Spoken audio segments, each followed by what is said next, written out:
Aspirants, a very warm welcome on the YouTube channel of analyst IAS. तो आज हम discuss करने वाले हैं जो चाइना में डिफ्लेशन आया है उसके क्या क्या कॉजेज हैं। उसके अलावा पहले हम देख लेंगे कि डिफ्लेशन किसे कहा जाता है, इसके कॉजेज क्या होते हैं, मोरओवर इसके इम्पैक्ट्स क्या पड़ते हैं, क्योंकि डिफ्लेशन के कुछ पॉजिटिव इम्पैक्ट्स आते हैं इकोनॉमी पे और कुछ नेगेटिव इम्पैक्ट्स भी आते हैं। देन इंडिया में कब कब डिफ्लेशन आया है, ये टॉपिक आपको हिस्टोरिकली थोड़ा सा इंपॉर्टेंट है। जैसे ग्रेट डिप्रेशन आया, उसके बाद 2008 में डिप्रेशन आया, तो कब कब इंडिया में डिफ्लेशन आया है। देन कैसे जो चाइना में जो डिफ्लेशन है ये इंडिया को कैसे इंपैक्ट करेगा और ये कैसे वर्ल्ड को भी इंपैक्ट कर सकता है, क्या कंट्रोल मेजर्स होते हैं। Then will be discussing our today's prelims and the mains practice question. So here from this graph you can see that this is the year 2020 and this is the 23 and this is how यहाँ ये रही आपकी China की economy. So this is how ये grow होने के बाद फिर अभी डिक्रीज हुई है, तो इस डिफ्लेशन की हम बात करते हैं।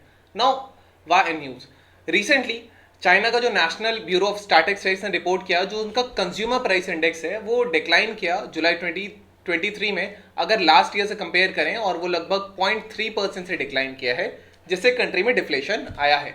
अब डिफ्लेशन क्या होता है तो इकोनॉमिक्स के टर्म्स पे, जब गुड्स के जो जनरल प्राइसेस होते हैं वो गिर जाते हैं, वो जितने की होती है उससे कम प्राइसेस उसके हो जाते हैं ऑन सर्विसेज के। So this is what a deflation is.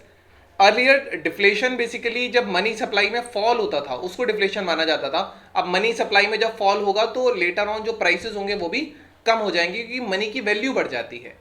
Similarly inflation तब होता है जब मनी सप्लाई ज्यादा हो जाती है, लोगों के पास ज्यादा मनी सप्लाई होगी तो इन्फ्लेशन हो जाएगा। Government tight policy monetary policy करना शुरू कर देगी उसको डिक्रीज करने के लिए। डिफ्लेशन जो है ये मनी की वैल्यू को इंक्रीज कर देता है। एंड ऑल्सो यूजुअली इसमें इकोनॉमिक स्लो डाउन होंगे, प्रोडक्टिविटी डिक्रीज होगी, एम्प्लॉयमेंट का लॉस होगा। नाउ कॉजेज क्या होंगे, सबसे पहला कंपटीशन। जब कंपटीशन इंक्रीज करता है तो बिजनेसेस अपनी जो गुड्स हैं उनके प्राइसेस कम कर देते हैं ताकि मार्केट शेयर उनका ज़्यादा से ज़्यादा हो सके। तो कंपटीशन एक ये है। देन सेविंग्स, लोग ज़्यादा से ज़्यादा सेविंग करते हैं ये सोच के कि हम इसको आगे जाके जब प्राइसेस उस गुड के कम हो जाएंगे हम तब उसको खरीदेंगे। अब प्राइसेस तो फॉल होते ही हैं, साथ के साथ डिमांड उसकी कम होती जाती है, तो फर्दर उसके और प्राइसेस फॉल हो जाएंगे, तो इकोनॉमिक स्लो डाउन आता है। देन टेक्नोलॉजी की बात करेंगे तो अभी जो टेक्नोलॉजिकल एडवांसमेंट्स हैं इससे जो प्रोडक्शन प्रोसेस होता है वो और ज़्यादा ईजियर है, सिंपलर है। जो प्राइसेस है प्रोडक्शन का वो चीप हो जाता है, लेस मनी, तो गुड्स और ज़्यादा चीपर हो जाती है, डिमांड उसकी और फॉल हो जाती है, क्योंकि जो पैसा मार्केट में है वो कम सर्कुलेटेड है। अब इसके पॉजिटिव इफेक्ट्स क्या आएंगे, सबसे पहला इंटरेस्ट रेट कम कर दिए जाते हैं। सेंट्रल बैंक जब भी डिफ्लेशन होता है तो उस टाइम पे वो चाहेंगे कि लोग ज़्यादा से ज़्यादा खर्च करें।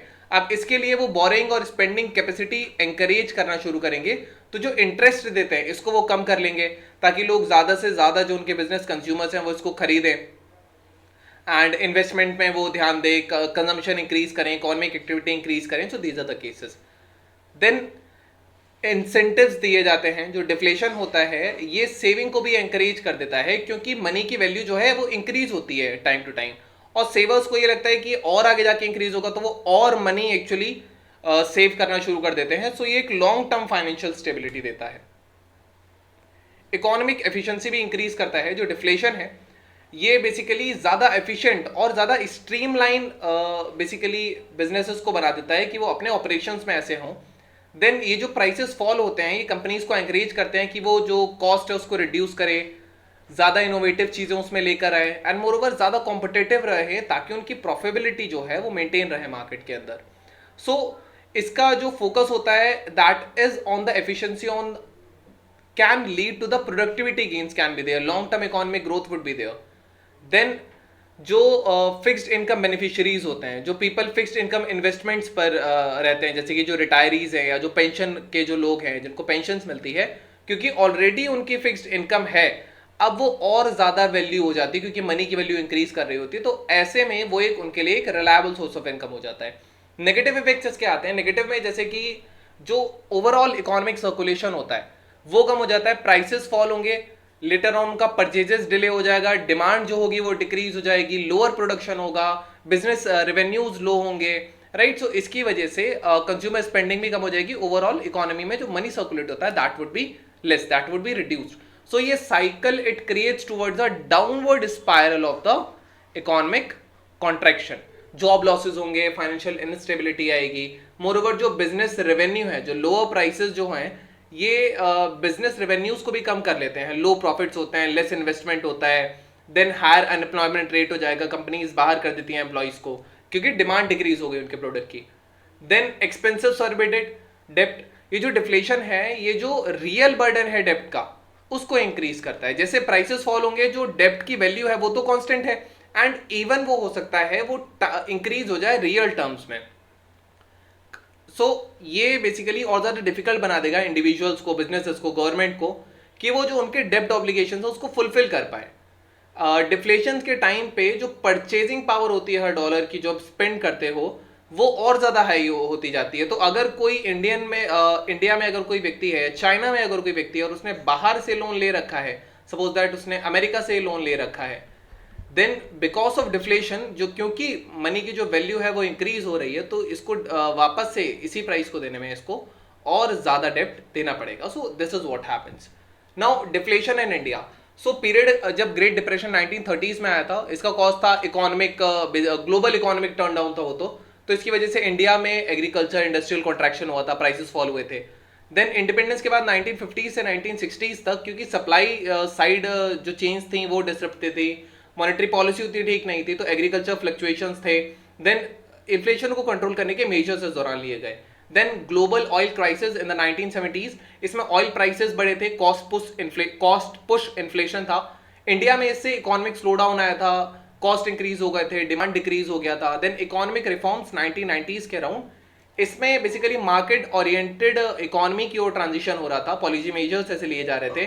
सो इसमें सेक्टोरल स्लो डाउन था, मोर ओवर डिमांड रिड्यूस की गई थी, डिफ्लेशन और शॉर्ट टर्म ये सारी चीजें कम की गई थी। Then we have the global financial crisis, ये हुआ था 2008-2009 में। सो ग्लोबल फाइनेंशियल क्राइसिस या इकोनॉमिक स्लो डाउन, सो इसकी वजह से इंडिया में कंज्यूमर स्पेंडिंग कम हो गई थी, जो डिफ्लेशन का इम्पैक्ट था ये भी लिमिटेड था लेकिन उस टाइम पे। So this is the case. Now this have been the history of the deflation with India. Now how can China's deflation it can impact India and the world? तो भारत पे अगर हम पॉजिटिव इफेक्ट की बात करें तो China की economy lower हो रही है, अगर इन्वेस्टमेंट उसमें कम होता है तो ये उनकी इकोनॉमी को एक स्लोइंग, इनका जो स्लोइंग रेट है इकोनॉमी का, इट इज इंक्रीजिंग।